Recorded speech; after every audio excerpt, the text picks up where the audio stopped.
देखो और सोचो चैनल का मकसद कॉमेडी और एंटरटेनमेंट तो है ही। नेगेटिव थिंकिंग के खिलाफ लड़ना, पॉजिटिव थिंकिंग क्रिएट करना, इसके लिए भी यह चैनल प्रयत्न करता रहेगा। कृपया चैनल को सब्सक्राइब कीजिए।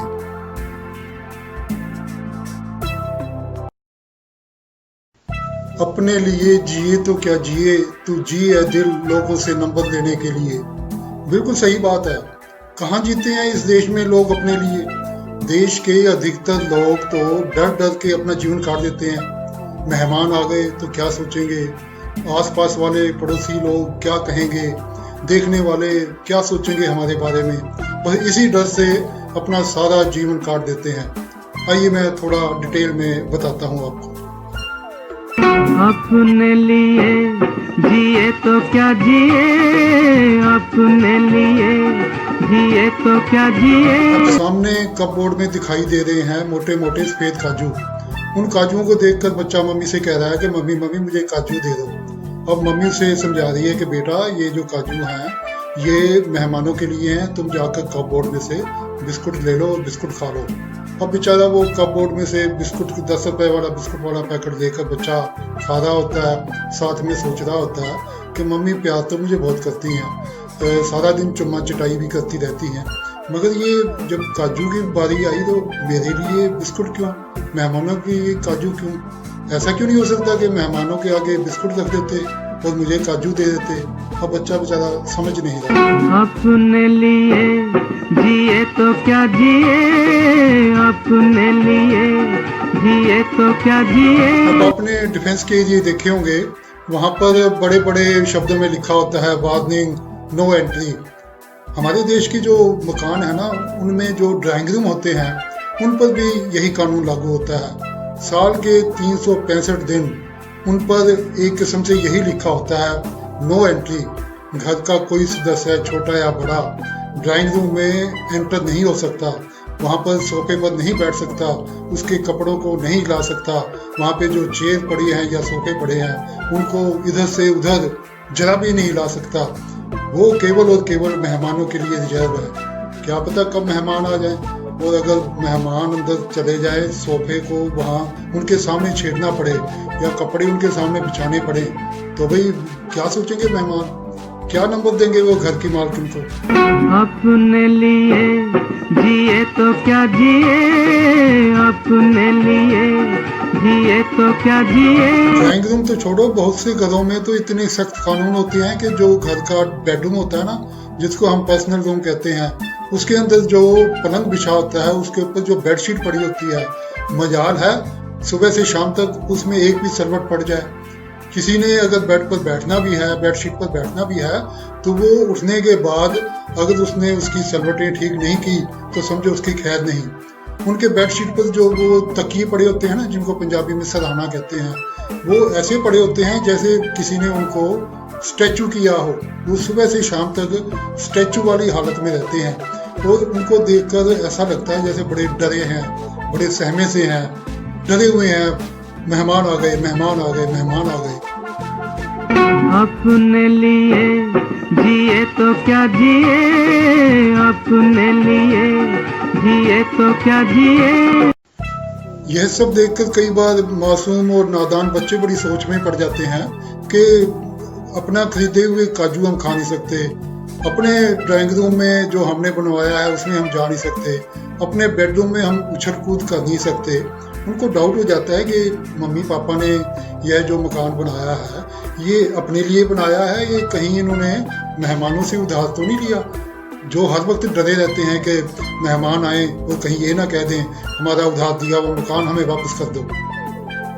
अपने लिए जिए तो क्या जिए, अपने लिए जिए तो क्या जिए। अब दूसरों से नंबर लेने के लिए कठोर तपस्या करने वाले लोगों की एक कैटेगरी और भी है इस देश में। अब आपने देखा होगा कि लड़का या लड़की की जब शादी से पहले कोई उन्हें देखने आता है या देखने आने वाले होते हैं तो वो सुबह से तैयार होकर बैठ जाते हैं ताकि अच्छा इंप्रेशन पड़े। चलो यहाँ तक तो जायज़ है, ये तो होना भी चाहिए। मगर हमारे देश में बहुत से लोग ऐसे हैं जो सुबह से लेकर शाम तक ऐसे तैयार होकर बैठे रहते हैं, उन्होंने कहीं जाना नहीं होता, ना किसी ने वहाँ आना होता, मगर वैसे तैयार होकर बैठे रहते हैं जैसे उन्हें कोई देखने आ रहा हो। वो प्रेस की हुई कमीज, प्रेस की हुई शर्ट, शूज डालकर सारे रेडी रहते हैं, ऐसे जैसे मिलिट्री में होता है ना भी रेडी रहो, कब क्या पता कब अटैक का ऑर्डर देना पड़े। वो ऐसे रेडी रहते हैं जैसे क्या पता कोई उन्हें देख ले तो उनके नंबर ना कट जाए। यहाँ तक कि अगर बाहर गली में सब्जी वाला भी आया हो तो सब्जी वाले के पास सब्जी लेने ऐसे जाएंगे जैसे वो अपने मामा जी की शादी में तैयार होकर जाते हैं। यही नहीं, अगर गेट पर कोई बेल बजा दे, कोई ये दान मांगने वाला, ये भिखारी, ये भी आ जाए ना, तो ये पहले अंदर बैठे पूरी तरह तैयार होंगे, देखेंगे, फिर पगड़ी शगड़ी डालेंगे या जो भी डालना है तो बाहर आएंगे। वो बेचारे जो होते हैं मांगने वाले, अब आप जानते हैं उनके पास ज़्यादा टाइम नहीं होता, वो ज़्यादा टाइम खड़े नहीं हो सकते। वो एक आधा मिनट देखते हैं, फिर देखते हैं बाबूजी तो आए नहीं, वो आगे निकल जाते हैं। अब उनको क्या पता कि बाबूजी तो तैयार होकर बाहर निकलने वाले हैं, तो उनका कई बार बेनिफिट हो जाता है, फायदा हो जाता है, वो निकल जाते हैं जो मांगने वाले। अपने लिए जिए तो क्या जिए, अपने लिए जिए तो क्या जिए। मेरा एक दोस्त है, उसने बताया कि उसकी जो पत्नी है ना वो इसी कैटेगरी में आती है, यानी जब तक पूरी तरह सज धज ना ले वो गेट से बाहर कदम नहीं रखती। तो पीछे पंजाब में, हरियाणा में, नॉर्थ साइड में बहुत तेज भूचाल आया था। उसने बताया कि जब भूचाल आया ना तो उसने अपनी पत्नी को बोला जल्दी बाहर चलो, भूचाल आया है। पत्नी उठी, शीशे के आगे जाकर खड़ी हो गई, बाल शाल कपड़े शपड़े ठीक करने लगी। तो उसने उसको बाँह से पकड़ा और बोला भूचाल आया, तेरा जीजा नहीं आया। तो इस तरह पकड़ कर खींच कर उसको बाहर ले गया। अपने लिए जिए तो क्या जिए, अपने लिए जिए तो क्या जिए।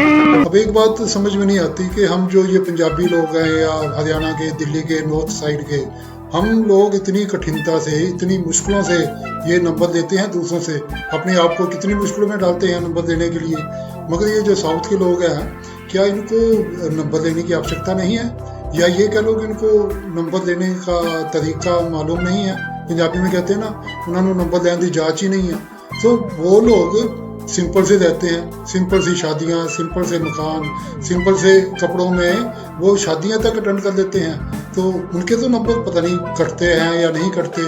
मुझे लगता है वो ना छोटी छोटी चीज़ों में नंबर दे जाते हैं, जैसे कोई वो डॉक्टर का कंपटीशन है, इंजीनियरिंग का कंपटीशन है, उनमें नंबर दे जाते हैं, या आईएएस का, ये आईपीएस का ये कंपटीशन है, एग्ज़ाम है, उन छोटी छोटी बातों में वो नंबर ले जाते हैं। हमारी तरह ये बड़ी बड़ी बातों में नंबर नहीं लेते कि हमारे पास कोठी कितनी बड़ी है, कार कितनी बड़ी है, हमारे कपड़े कितने अच्छे हैं। अपने लिए जिए तो क्या जिए, अपने लिए जिए तो क्या जिए। एक और बात है जो मुझे आज तक समझ में नहीं आई, ये जो हम नंबर लेते हैं ना, ये अपने आप को, बच्चों को, परिवार को इतनी मुश्किल में डालकर, इतनी कठिनाइयाँ सहकर हम ये नंबर जो लेते हैं, इनका उपयोग कहाँ कहाँ किया जा सकता है, इनके लाभ क्या क्या है। मैंने तो भी बड़ी खोजबीन की है, पर मुझे तो इसका परिणाम मिला नहीं। अगर आपके पास हो ना भाई इनके लाभ क्या क्या हैं, ये नंबरों के उपयोग कहाँ कहाँ किया जा सकता है, तो अवश्य बताइए। कमेंट सेक्शन है नीचे, कमेंट सेक्शन, उसमें आप लिखकर बताइए, ताकि मेरे ज्ञान में, लोगों के ज्ञान में वृद्धि हो सके, और जिन लोगों के पास नंबर है ना वो उनका सदुपयोग कर सकें। अगर वीडियो अच्छी लगी हो तो भी लाइक कीजिए और आगे इसको शेयर कीजिए, और सब्सक्राइब का जो बटन है इसको क्लिक कीजिए ताकि मेरे आने वाली वीडियोज आप तक पहुंच सके। धन्यवाद।